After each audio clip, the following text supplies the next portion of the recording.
ಈ ಬೆಳಗಾವಿ ರಾಜಕಾರಣ ಅಂದಿದ ತಕ್ಷಣ ಎಲ್ರಿಗೂ ನೆನಪಾಗೋದು ಡಿಸಿಸಿ ಬ್ಯಾಂಕ್ ಇಂದ ಏನಾದರೂ ಇರ್ಬೋದಾ ಅಂತ. ಈ ಬೆಳಗಾವಿಯಲ್ಲಿ ಡಿಸಿಸಿ ಬ್ಯಾಂಕ್ ಚುನಾವಣೆ ರಿಸಲ್ಟು ಪ್ರಚಾರ ಇದೇ ದೊಡ್ಡ ಕತೆ ಆಗ್ಬಿಟ್ಟಿದೆ.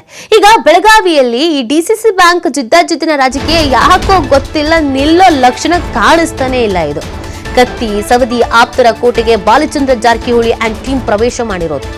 ಬೆಳಗಾವಿ ಜಿಲ್ಲೆ ರಾಮದುರ್ಗ ಕ್ಷೇತ್ರದಲ್ಲಿ ಡಿಸಿಸಿ ಬ್ಯಾಂಕ್ನ ಫೈಟ್ ಆರಂಭ ಆಗಿದೆ. ಶಾಸಕ ಬಾಲಚಂದ್ರ ಜಾರಕಿಹೊಳಿ ಅಧ್ಯಕ್ಷ ಅಣ್ಣಾ ಸಾಹೇಬ್ ಜೊಲ್ಲೆ ಎಂಟ್ರಿ ಕೊಟ್ಟಿದ್ದಾರೆ.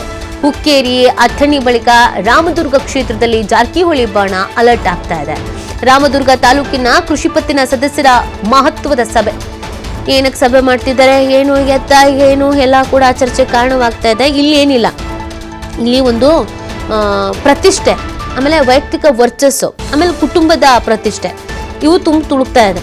ನಾವ್ ಯಾಕೆ ಬಿಟ್ಕೊಡ್ಬೇಕು? ನಮ್ದೇ ಇಲ್ಲಿ ನಡೆಯೋದು, ನಮ್ಮ ಟೀಮ್ದೇ ನಡೆಯೋದು, ನಮ್ಮ ಸಹೋದರದ್ದೇ ನಡೆಯೋದು, ನಮ್ಮ ಪ್ರಾಂತ್ಯದ್ದೇ ನಡೆಯೋದು, ನಮ್ಮ ಪಕ್ಷದವ್ರದ್ದು ಅಂತ ಇಲ್ಲಿ ಬರ್ತಾನೆ ಇಲ್ಲ. ಇಲ್ಲಿ ನಡೀತಾ ಇರೋದೇ ವೈಯಕ್ತಿಕ ವರ್ಚಸ್ಸು, ವೈಯಕ್ತಿಕ ಪ್ರಾಬಲ್ಯ, ವೈಯಕ್ತಿಕ ಪ್ರತಿಷ್ಠೆ. ಹಾಗಾಗಿ ಈ ಫೈಟ್ ಮತ್ತೆ ಮತ್ತೆ ನಡೀತಾನೆ ಇದೆ.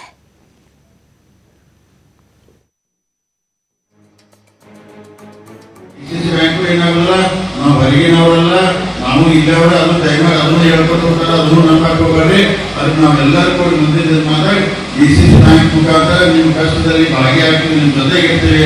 ಅದಕ್ಕೆ ನಾವೆಲ್ಲರೂ ಇಷ್ಟೊಂದು ಇವತ್ತು ನನಗೆ ಖುಷಿ ಆಯ್ತಲ್ಲ, ರಾಮದುರ್ಗದಾಗ ಇಷ್ಟೊಂದು ಸಂಖ್ಯೆ ಏನಂದ್ರೆ ಇವತ್ತಿಂದ ನಮ್ಮ ಹಾಲಿ ಮಾಜಿಗಳಿಗೆ ನೀರು ಹತ್ತುವುದಿಲ್ಲ.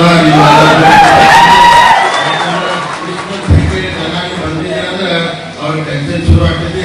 ಆಗಲಿ ನಮ್ಮ ಕೆಲಸ ನಾವು ಮಾಡೋದು, ನಾವೇನು ಯಾರಿಗಿಲ್ಲ ಈಗ ಮೊದಲ ಬೇಕಿದ್ರೆ ನಾವು ನಮ್ಮ ಸಂಘಟನೆ, ನಮ್ಮ ಕೆಲಸ, ನಮ್ಮ ಕಣ್ಣು ಮಂದಿ ನಾವು ಕಷ್ಟ ಅವ್ರ ಜೊತೆಗೆ ನಾವು ನಿಲ್ಲೋದ ಸಂದೇಶ ಕೊಡಕ್ಕೆ ನಾವು ಬಂದಿದ್ವಿ. ನಿಮ್ಮ ಜೊತೆಗೆ ಇರ್ತೀವಿ, ಹೊಸ ಸೊಸೈಟಿ ಹೆಲ್ಪ್ ಮಾಡ್ತೀವಿ, ಅದ್ರ ಜೊತೆ ಯಾವ